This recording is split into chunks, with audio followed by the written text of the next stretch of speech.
London, 1837.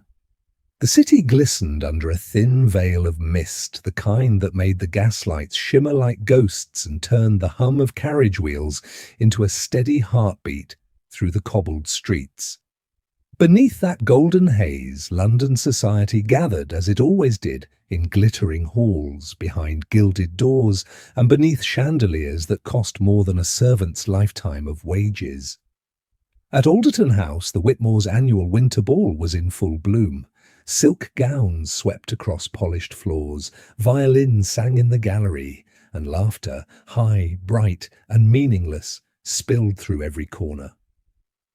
To the untrained eye, it was an evening of perfection. But to Lady Evelyn Whitmore, it was a prison lined with pearls. She stood near the marble columns at the edge of the ballroom, her gloved hands clasped before her, her gaze resting not on the dancers, but on the reflection in the tall mirror beside them. The young woman who stared back was beautiful, yes, but tired of being told so.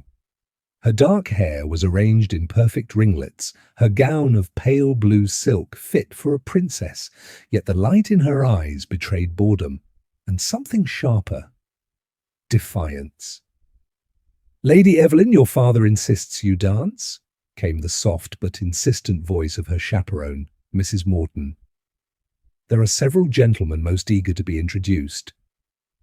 "I am certain there are," Evelyn murmured, her tone cool. "But eagerness is no substitute for intellect. I have endured enough dull conversation to last me a lifetime." Mrs. Morton sighed, defeated. "My dear, you are 24.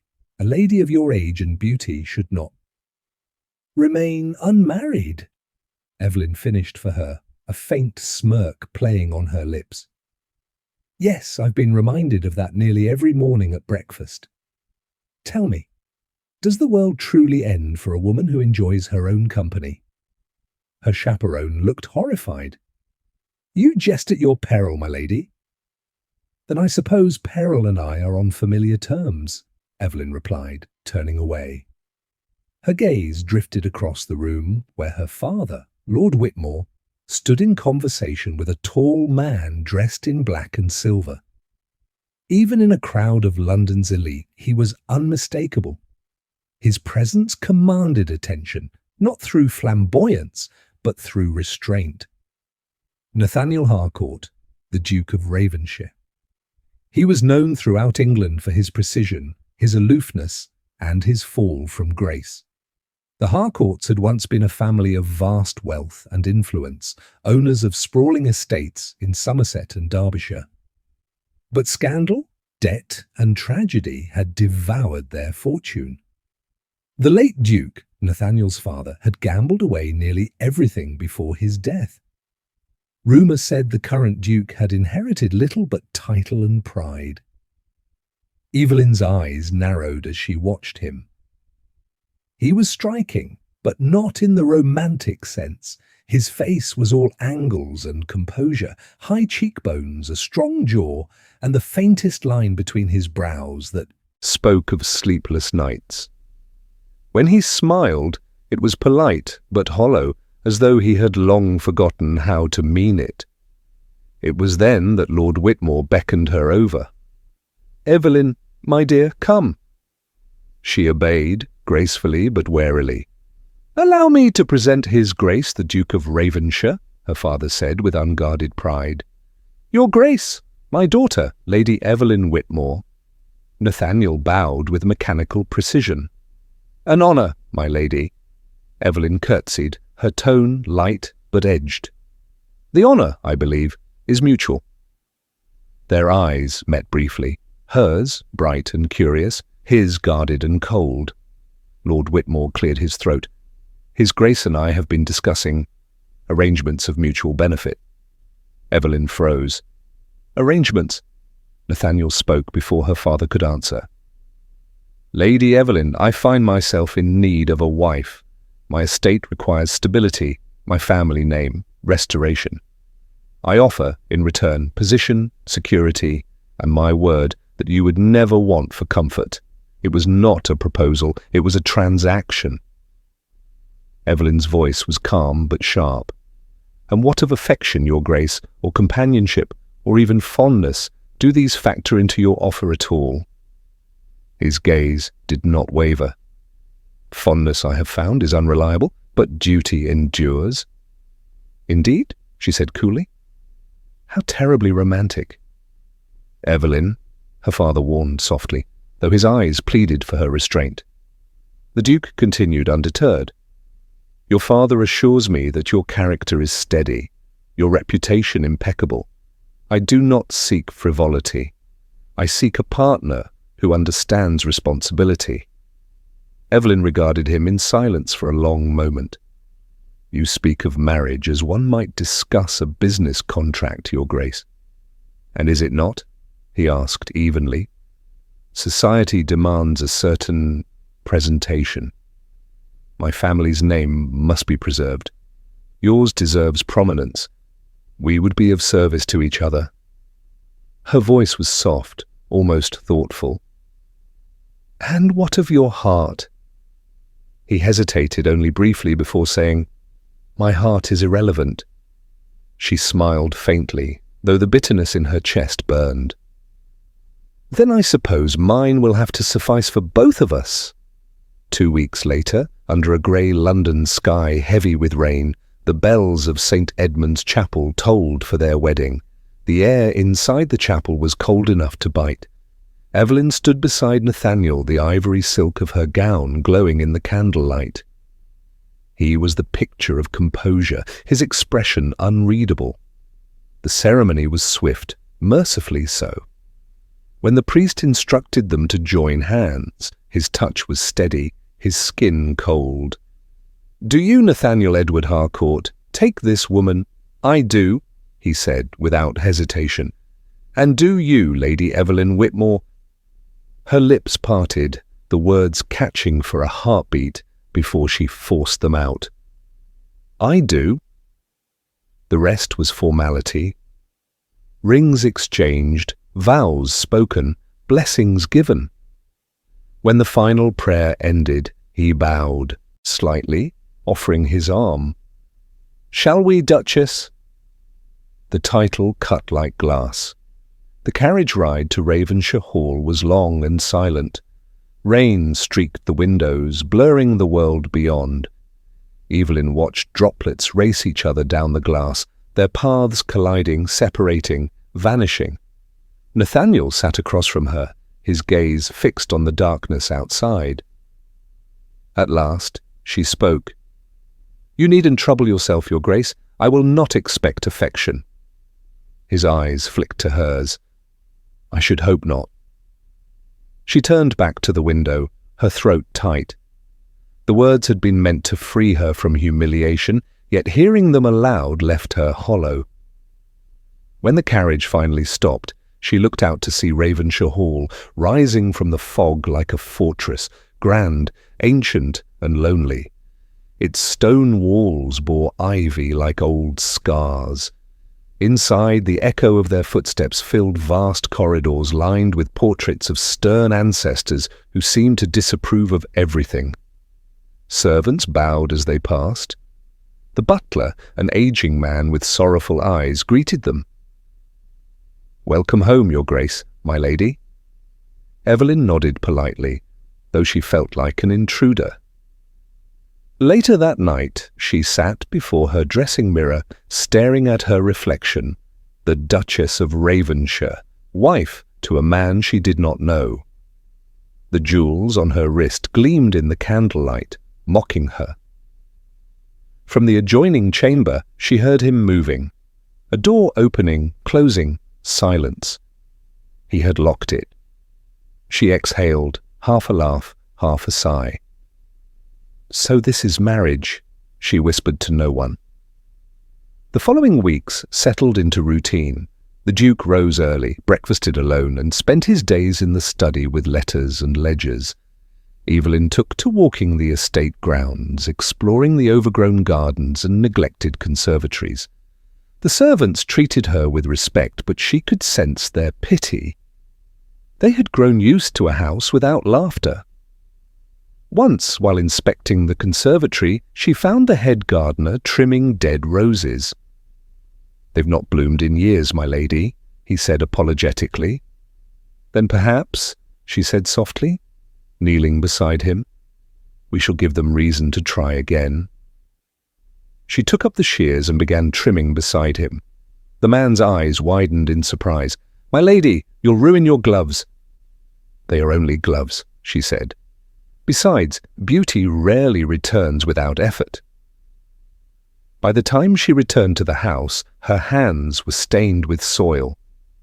When she passed the library, she caught sight of Nathaniel through the half-open door, seated at his desk. His head was bowed over a pile of papers, his expression tight with frustration. She lingered a moment before walking on. He did not notice her, but she noticed him. And for the first time, pity softened the resentment in her chest. That night, as she lay awake in her cold chamber, she heard his footsteps faintly through the wall, steady, measured, lonely. She closed her eyes and whispered, "You built your walls too high, Your Grace. But perhaps one day I'll find the door." The winter fog clung stubbornly to the hills around Ravenshaw Hall, turning the world into a pale watercolour of grey and white. Inside the grand house, fireplaces burned low, their embers fading like the spirits of those who lived there. For the Duke and Duchess of Ravenshaw, the days had become an endless procession of polite silences. He buried himself in letters and estate accounts, she in the quiet duties of managing what life she could restore to the neglected household. Yet change had begun, softly like the first breath of spring. It started with a single gesture. One morning, Evelyn noticed the servant struggling to repair a collapsed wing of the glass house. Without waiting for permission, she gathered her cloak, tied back her hair, and went out to help. Her gown was splattered with mud, her gloves ruined, but the work made her heart race in a way no ballroom ever had. When Nathaniel came upon her later, his brow creased in disbelief. "Good God, woman, what are you doing?" She straightened, brushing soil from her palms. "Saving your roses, Your Grace." He looked at her, mud-streaked, stubborn, radiant, and for a moment forgot to breathe. "You could have ordered the gardeners to do it." "I did," she said, smiling faintly. "But they seemed to think it unseemly, so I showed them how unseemly can bloom." He should have chastised her, but the words died on his tongue. Instead, he nodded once. "Very well, carry on, Duchess." It was the first time he had used the title without irony. Days later, as the last frost melted from the fields, Evelyn discovered a long-abandoned pianoforte in one of the drawing rooms. Its ivory keys were yellowed, its strings slightly out of tune. Still, when her fingers brushed the keyboard, a haunting melody filled the air, hesitant at first, then sure. Nathaniel, passing by, paused outside the door. He hadn't heard music in the house since his mother's death. The sound reached something buried deep within him. He lingered unseen until the final chord faded. When he finally stepped inside, she turned in surprise. "I'm sorry," she said quickly, standing. "I didn't realize—" "Don't stop," he interrupted, his voice softer than she had ever heard it. "Please." She hesitated, then sat again. As she played, he moved toward the window, his eyes fixed on the falling light. When the song ended, silence lingered like a held breath. "My mother loved that piece," he said quietly. "She used to play it every Sunday evening." Evelyn's heart tightened. "Then I shall play it again next Sunday." He looked at her then, truly looked, and something in his gaze softened, something dangerously close to gratitude. Despite these small bridges, Nathaniel remained distant in the evenings. He dined with her, but rarely spoke beyond formalities. Evelyn's patience, began to fray. One night, when a letter arrived bearing the seal of the family's solicitor, she entered his study unannounced. He looked up sharply, irritation flashing in his grey eyes. "You should knock." "And you," she said evenly, "should sleep. You've not eaten all day." He sighed. "I have no appetite for idle conversation." "Nor I for being ignored," she countered, crossing the room to stand before his desk. "Tell me, Nathaniel, what are you trying to prove? That you can starve yourself into redemption?" He rose suddenly, his chair scraping against the floor. "You presume much, my lady." "And you presume that silence is strength," she retorted. "But it is only fear dressed in pride." The room fell still. He stared at her, the tension between them thick as thunder. "Why do you care?" he demanded at last. "Because someone should," she whispered. For a moment she thought he might reach for her. Instead he turned away, his voice rough. "You shouldn't." She left without another word, but as she closed the door behind her, he sank back into his chair, pressing a hand to his eyes. The sound of her voice lingered like warmth he didn't deserve. Spring approached, and with it came an invitation sealed in gold, Lady Pembroke's grand masquerade, a night of gossip, glitter and scrutiny. Evelyn hesitated to attend, but Nathaniel insisted. "It is expected of us," he said. "A duke and duchess absent from society raise more questions than they silence." "Then let them talk," she murmured. "They already do," he replied grimly. When the night arrived, Evelyn stepped into the ballroom in a gown of ivory silk threaded with silver. A mask of lace framed her eyes, but her poise drew every gaze. Nathaniel beside her was breathtaking in black, the perfect image of control. Whispers followed them like a shadowed breeze. "The Duke married her for her fortune," they say. "She manages his estate. Imagine the humiliation. Poor man, his pride must be in tatters." Evelyn held her head high, pretending not to hear. But each word lodged like a splinter beneath her ribs. When the waltz began, Nathaniel extended his hand. "Will you dance, Duchess?" She hesitated only a second before accepting. As he drew her close, the whispers grew fainter. The music wrapped around them, soft and haunting.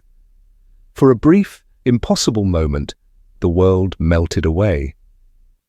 "You dance well," she said quietly. He smiled faintly. "You sound surprised." "I am," she admitted, "to discover you're not carved entirely of stone." He chuckled under his breath, and she felt the sound vibrate through her. "Perhaps not entirely," he murmured. But when the dance ended, the spell shattered.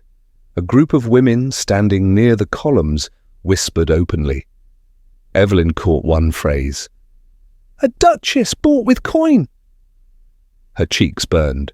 She turned sharply toward Nathaniel. "I'm returning to the carriage."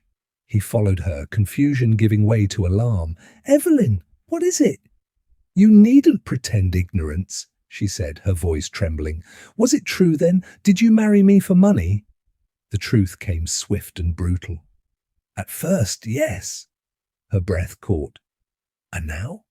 His jaw clenched. "Now I no longer know how to live without you." Tears stung her eyes, but she turned away. "Then perhaps you should learn." That night, she locked her chamber door. Nathaniel stood outside it for a long time, but said nothing. The next morning, Evelyn sat at her writing desk, sealing a letter with trembling hands. The decision tore at her, yet she knew she could not stay. She would go to Bath, to her cousin Clara, until she could remember how to breathe again. When she entered the hall, her trunks were already being loaded. Nathaniel appeared at the top of the staircase. "You're leaving?" "Yes." "For how long?" "As long as it takes for you to decide whether your heart is capable of honesty." He descended the stairs slowly, his eyes shadowed. You think me heartless? I think you've forgotten how not to be. He reached for her hand, but she pulled it back. Do not ask me to stay, Nathaniel. Not until you mean it. The carriage door closed. The wheels turned, and Ravensshire Hall fell silent once more. In the weeks that followed, Nathaniel walked the empty corridors like a ghost. He tried to write apologies, confessions, but the words refused him. He dined alone. He worked until dawn. He rode through the fields where she once walked, remembering the way she spoke to the horses as though they understood her. Each memory became both torment and solace. The servants whispered that their duke had grown thinner, paler, quieter. Even the old butler, Mr. Graham, ventured to speak one evening. Your Grace, he said gently, forgive an old man's impertinence, but the Duchess brought life back to this house. It is not the same without her. Nathaniel's answer was a hollow murmur. Nor am I. That night he stood in the garden where Evelyn had revived the roses. The plants had begun to bloom again, stubborn, bright, defying neglect. He knelt beside them, touched the petals, and whispered her name as though it were a prayer. He could not know that miles away in Bath, Evelyn lay pale and feverish, her cousin frantic at her bedside. It came at dawn, delivered by a breathless messenger from the nearest post. Lady Evelyn Harcourt gravely ill. Stop. Fever severe. Stop. Doctors uncertain. Stop. Nathaniel didn't even change from his riding coat. Within minutes he was in the saddle, spurring his horse into the mist. The road to Bath was long, treacherous with mud and rain, but he rode as if pursued by demons. His face was white with fear, his hands raw from the reins. Every mile whispered the same desperate plea. Don't let her die, not before I tell her. The wind tore through the trees as Nathaniel Harcourt, Duke of Ravensshire, rode hard toward Bath. The storm had returned with a vengeance, sheets of rain blurring the countryside, the road a river of mud and desperation. Yet he pressed on, heedless of exhaustion or pain. He had known fear before, in battle, in scandal, in loss, but nothing compared to the terror of losing her. Every hoofbeat echoed a prayer. Let me reach her, let her live, just once. Let me make this right. By the time he arrived at the Whitmore townhouse in Bath, dawn was breaking, a thin grey light that seemed too fragile for hope. The butler's expression told him everything before a word was spoken. She is alive, the old man whispered, but very weak. The doctors, they are not certain. Nathaniel's breath shuddered out of him. He did not wait for permission. He strode up the grand staircase 2 at a time and pushed open the chamber door. The scent of lavender and medicine filled the air. Evelyn lay motionless upon the bed, her hair damp against the pillow, her skin pale as porcelain. Her cousin Clara sat beside her, wringing a cold cloth.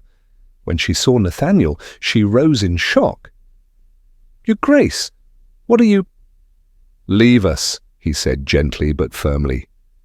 Clara hesitated, reading the plea in his eyes, and then slipped quietly from the room. Nathaniel sank to his knees beside the bed, taking Evelyn's hand in his. It was small and cold, yet the faint pulse beneath her wrist gave him hope. "Evelyn," he whispered. "It's me. I came as soon as I heard. You must stay, you must." Her eyelids fluttered, a weak smile ghosting across her lips. "Nathaniel, don't speak," he said, his voice breaking. "You need your strength."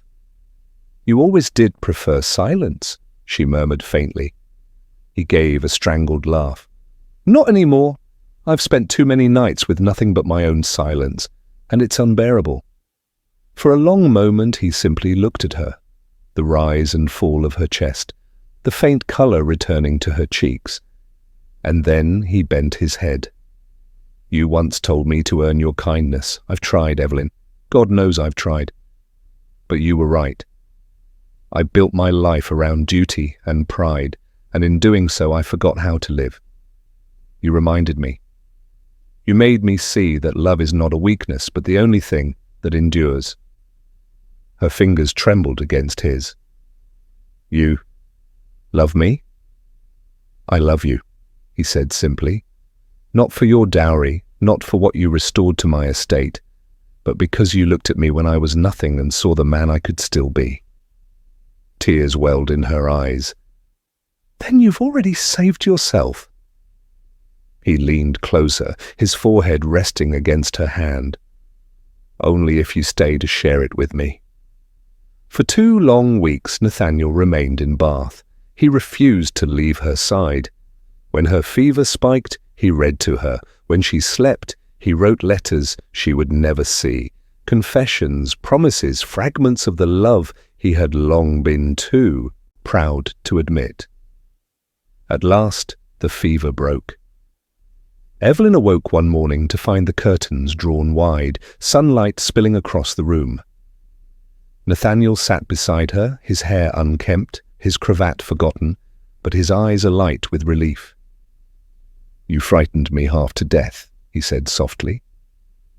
I've always had a flair for drama, she whispered, her voice hoarse. He smiled, a real smile, warm and unguarded. You could have told me sooner. I wanted to be sure you'd miss me properly. He laughed, the sound bright and boyish, and for the first time in months, she joined him. When she was strong enough to travel, Nathaniel insisted on bringing her home himself. The journey was slow and gentle. He refused to rush her. They spoke quietly along the way, of the past, of regrets, of futures still uncertain. As the carriage turned into the long drive of Ravenshaw Hall, Evelyn's heart clenched. The great house stood proud again. The windows gleamed, the gardens were in bloom, and banners fluttered from the towers. I had the staff restore the conservatory, Nathaniel said as he helped her step down. Your roses are thriving. Our roses, she corrected softly. Inside, the servants lined the hall to welcome her home. Their eyes shone with joy. Even Mr. Graham, the stoic butler, dabbed discreetly at his eyes. That night, the Duke refused to dine at the head of the table. Instead, he sat beside his wife, their hands occasionally brushing as they ate. Conversation came easily. The silence that had once defined their marriage had been replaced by laughter and gentle teasing. When the meal ended, he stood and extended his hand. Walk with me. They stepped into the gardens, where the evening air carried the scent of jasmine. The moon hung low, casting silver over the marble paths. I have something for you, Nathaniel said, drawing a folded sheet from his coat. It was meant to be a letter, but I could never find the words. He handed it to her. She unfolded it carefully. Inside, in his bold handwriting, were just 3 lines. I married you to save my name. You taught me what it means to live with honor. I sought redemption in duty and found it in you. If you will have me, not as the Duke, but as your husband, I will spend every day earning the love you gave so freely. When she looked up, tears glimmered in her eyes. Then you'd best begin at once, she whispered. He stepped closer, his voice low. Evelyn, may I? She rose on her toes before he could finish, her lips meeting his. The kiss was soft at first, hesitant like the dawn after a storm, then deepened into something fierce and certain. The walls he had built around his heart crumbled with that single touch. When they parted, she rested her head against his chest, listening to the steady beat beneath. There, she murmured. I told you, you still had a heart. The seasons turned. Under Evelyn's care, the gardens flourished. Under Nathaniel's renewed leadership, the estate prospered once more. Guests returned to the hall, drawn by whispers that the Duke and Duchess of Ravenshaw were not merely the picture of propriety but of devotion. At one gathering, an old acquaintance remarked slyly, "Your Grace, it seems marriage has been kind to you?" Nathaniel's eyes found Evelyn across the room, her laughter bright, her poise effortless. He smiled. "Marriage did not change me," he said. "My wife did." Later that evening, when the guests had gone, he found her by the fire, reading one of her beloved novels. "Did you ever imagine this life?"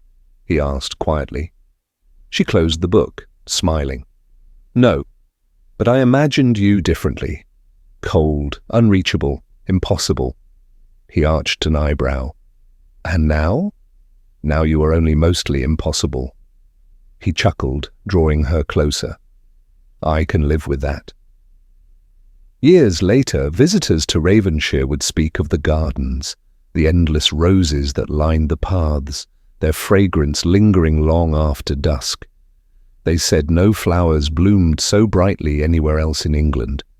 But those who knew the truth said the roses were merely the reflection of the love that had taken root in that house.